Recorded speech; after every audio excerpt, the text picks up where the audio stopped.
Hello बच्चों, मैं नेहा चौधरी रसायन विज्ञान की प्रायोगिक कक्षा में आपका स्वागत करती हूँ। देखिए बच्चों, हम लोग क्षारीय मूलकों के गुणात्मक विश्लेषण के बारे में पढ़ रहे थे और पिछले वीडियो में हम लोगों ने चतुर्थ समूह में जिंक और मैग्नीज धनायन के विश्लेषण के बारे में बात की। आज हम बात करेंगे निकिल और कोबाल्ट के बारे में कि किस तरीके से चतुर्थ समूह के निकिल धनायन और कोबाल्ट धनायन का विश्लेषण किया जाता है। तो देखिए बच्चों, ध्यान दीजिए। देखिए प्रयोग 13 है। उद्देश्य क्या हो गया? दिए गए दो अकार्बनिक लवणों में निकिल धनायन एवं कोबाल्ट धनायन की पहचान करना। यानी हमें दो अकार्बनिक लवण दिए गए हैं, एक में हमें निकिल धनायन की पहचान करनी है, दूसरे में कोबाल्ट की। देखिए आगे आवश्यक सामग्री क्या हो गई? परख नलियाँ, परख नली होल्डर, परख नली स्टैंड, क्वथन नली, आवश्यक अभिकर्मक एवं कांच की छड़। ठीक है, आगे देखिए बच्चों, सबसे पहले निकिल का हम लोग परीक्षण करते हैं कि किस तरीके से निकिल को फाइंड आउट किया जाता है। और देखिए बच्चों, इसमें भी हम क्या करते हैं, स्टेप बाय स्टेप करते हैं। सबसे पहले हम क्या करते हैं, प्रथम समूह का परीक्षण करते हैं, फिर द्वितीय समूह का, और फिर तृतीय समूह का, फिर चतुर्थ का। तो देखिए प्रारंभिक परीक्षण, देखिए लवण के मूल विलयन में HCl डालने पर कोई अवक्षेप नहीं आता, प्रथम समूह अनुपस्थित। क्लियर है? उपरोक्त विलयन में जल मिलाकर गर्म करते हैं, फिर H2S गैस प्रवाहित करने पर कोई अवक्षेप नहीं आता, द्वितीय समूह भी क्या है, अनुपस्थित है। इसी तरीके से देखिए आगे, लवण के मूल विलयन में सांद्र HNO3 मिलाकर गर्म करते हैं, फिर ठोस अमोनियम क्लोराइड और अमोनियम हाइड्रोक्साइड आधिक्य में मिलाते हैं, अब भी कोई अवक्षेप नहीं आता, तृतीय समूह हमारा क्या हो गया, अनुपस्थित हो गया। आगे देखिए, अब देखिए उपरोक्त विलयन में H2S गैस प्रवाहित करने पर क्या होगा, काला अवक्षेप आता है। यानी चतुर्थ समूह में निकिल धनायन एवं कोबाल्ट धनायन हो सकता है। समझिए, यहाँ पर जैसे हमने H2S गैस प्रवाहित की, भाई जो हमें तृतीय समूह से जो विलयन प्राप्त हुआ है उसमें हमने हाइड्रोजन सल्फाइड गैस प्रवाहित की, हमें काला अवक्षेप प्राप्त हुआ। यानी काला अवक्षेप का आना ये बताता है कि वहाँ पे Ni2+ यानी निकिल धनायन और CO2+ यानी कोबाल्ट धनायन उपस्थित हो सकते हैं। अब हम निश्चात्मक परीक्षण करते हैं। समझिए निश्चात्मक परीक्षण कैसे होता है बच्चों। देखिए, काले अवक्षेप को एक्वा रेजिया में घोलकर विलयन को शुष्क होने तक गर्म करते हैं। हम क्या करते हैं, जो काला अवक्षेप प्राप्त हुआ है उसको एक्वा रेजिया में घोलते हैं और जो विलयन बना है उसे शुष्क होने तक हम क्या करते हैं, गर्म, और ठंडा होने देते हैं। फिर ठंडा होने देते हैं, ठीक है। और जो अवशेष है उस अवशेष को जल में घोलकर विलयन के 2 भाग करते हैं। समझिए, यहाँ पर जो अवशेष है उसको जल में घोलते हैं, विलयन के 2 भाग करते हैं। और देखिए पहले भाग में अमोनियम हाइड्रोक्साइड विलयन मिलाकर तनु एसिटिक अम्ल मिलाते हैं, फिर ठोस पोटेशियम नाइट्राइट मिलाने पर कोई अवक्षेप नहीं आता। इसका मतलब हमारा कोबाल्ट धनायन क्या है, अनुपस्थित है। समझे बच्चों, हम क्या करते हैं, वही पहले भाग में अमोनियम हाइड्रोक्साइड विलयन मिलाते हैं, उसमें तनु एसिटिक अम्ल और फिर ठोस पोटेशियम नाइट्राइट मिलाते हैं, कोई अवक्षेप नहीं आता, यानी कोबाल्ट हमारा क्या, अनुपस्थित। अब देखिए दूसरे भाग में हम क्या करते हैं, अमोनियम हाइड्रोक्साइड विलयन आधिक्य में मिलाकर, समझिए हम लोग दूसरे भाग में अमोनियम हाइड्रोक्साइड विलयन आधिक्य में मिलाकर डाईमेथिल ग्लाइऑक्सिम की कुछ बूंदें मिलाते हैं और परख नली को हिलाते हैं। क्या होता है, वहां पे लाल अवक्षेप प्राप्त होता है, और लाल अवक्षेप का आना क्या बताता है, Ni2+ यानी निकिल धनायन हमारा क्या है, निश्चित है। ठीक है। और देखिए बच्चों, एक चीज समझिए, भाई यहाँ पे जो हमने विलयन के 2 भाग किए हैं, तो देखिए बच्चों इन दोनों भागों में ही हम क्या करते हैं, निकिल के और कोबाल्ट का परीक्षण करते हैं। ठीक है, यानी एक भाग में हम निकिल का परीक्षण लगाते हैं, दूसरे में कोबाल्ट का। और देखिए वहाँ पे क्या होता है, दोनों में से जो उपस्थित है वो अपना परीक्षण देता है। तो यानी इसका मतलब क्या हुआ कि अगर निकिल अगर वहाँ पे उपस्थित है तो कोबाल्ट हमारा क्या होगा, अनुपस्थित होगा। ठीक है, तो देखिए हमने दोनों के परीक्षण लगा लिए और हमारा निकिल क्या हो गया, निश्चित हो गया। ठीक है बच्चों, आगे देखिए। अब देखिए निकिल धनायन के परीक्षण में होने वाली अभिक्रियाएं समझ लीजिए कि किस तरीके से ये अभिक्रियाएं होती है।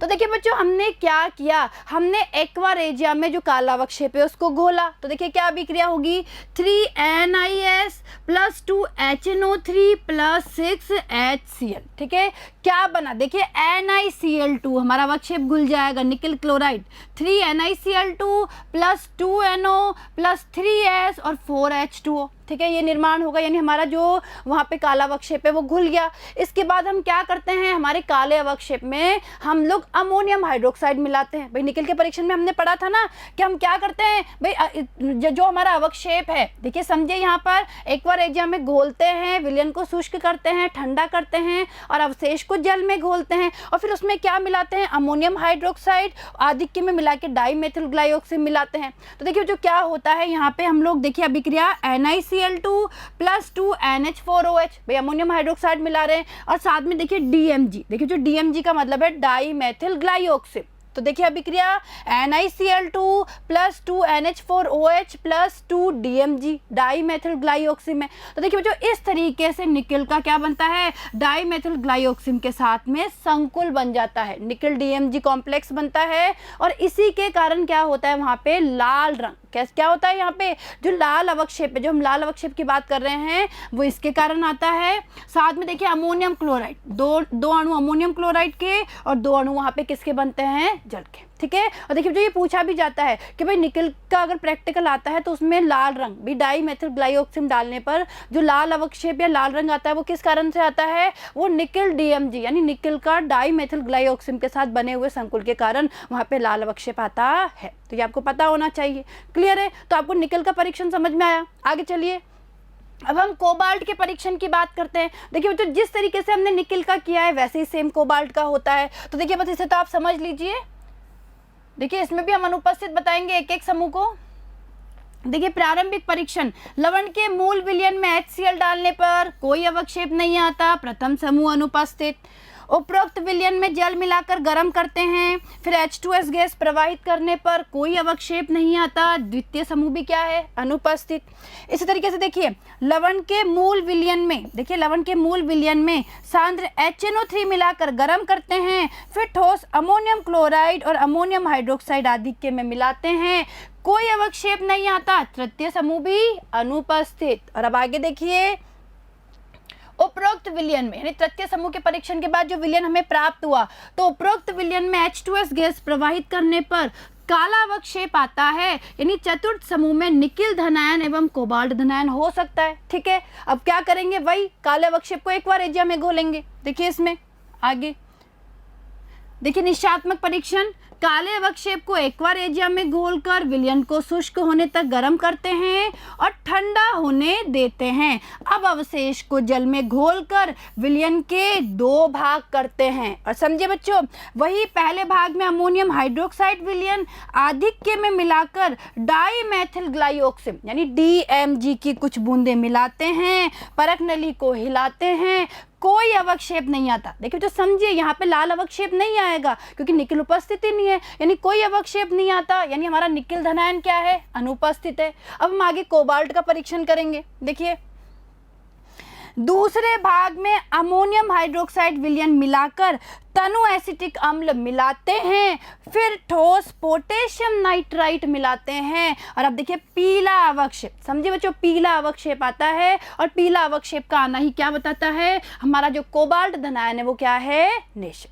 क्लियर है, आया समझ में आपको कोबाल्ट का परीक्षण। तो देखिए बच्चों ये चीज़ समझ लीजिए कि यहाँ पे क्या होता है, जब हम काले अवक्षेप को एक्वा रेजिया में घोलते हैं, उसे गर्म करते हैं ताकि वो शुष्क हो जाए और अवशेष को जल में घोलकर जो 2 भाग करते हैं विलयन के, तो उन दोनों भागों में एक भाग में तो हम परीक्षण लगाते हैं निकिल धनायन का और दूसरे में लगाते हैं कोबाल्ट का। ठीक है, तो ये चीज़ आपको क्लियर होनी चाहिए। आगे देखिए कोबाल्ट धनायन के परीक्षण में होने वाली अभिक्रियाएं। तो देखिए बच्चों अब हम कोबाल्ट जो धनायन है उसके परीक्षण में होने वाली अभिक्रियाओं को देख लेते हैं। तो देखिए बच्चों मैंने क्या कहा था कि जो कोबाल्ट है वो चतुर्थ समूह का है, यानी वो सल्फाइड के रूप में अवक्षेपित होगा। तो देखिए क्या करते हैं हम, जो काला अवक्षेप प्राप्त होता है उसे हम किस में घोलते हैं, एक्वा रेजिया में। तो देखिए क्या अभिक्रिया होगी, COS यानी cobalt sulphide plus HNO3 plus 3HCl यानी एक्वा रेजिया में हम घोलेंगे, घुल जाएगा। देखिए काला अवक्षेप घुल जाएगा, क्या बनेगा, COCl2 प्लस NOCl ठीक है, इस तरीके से हमारी ये अभिक्रिया होगी। अब हम क्या करते हैं कि जो विलयन बना है, यानी एक्वा रेजियम में हमने काले अवक्षेप को घोल लिया, अब जो विलयन बना है उसे हम गर्म करते हैं, शुष्क करते हैं, और ठंडा होने के बाद हम उसमें क्या मिलाते हैं, जल मिलाते हैं। भाई हमने पढ़ा ना ये, जब हमने अभी कोबाल्ट का परीक्षण देखा, और जल मिलाने के बाद हम क्या करते हैं, उसमें परीक्षण लगाते हैं। अब देखिए जो कोबाल्ट के परीक्षण के लिए हम क्या करते हैं भाई, उसमें पहले हम अमोनियम हाइड्रोक्साइड मिलाते हैं, और अमोनियम हाइड्रोक्साइड मिलाने के बाद हम उसमें एसिटिक अम्ल और पोटेशियम नाइट्राइड मिलाते हैं। तो देखिए वहाँ पे क्या अभिक्रिया होती है, देखिए बच्चों COCl2 प्लस 7KNO2 यानी 7 अणु पोटेशियम नाइट्राइड के और 2 अणु एसिटिक अम्ल के अभिक्रिया करते हैं। और इस तरीके से देखिए बच्चों ये संकुल बनता है। देखिए संकुल का नाम क्या है, देखिए पोटेशियम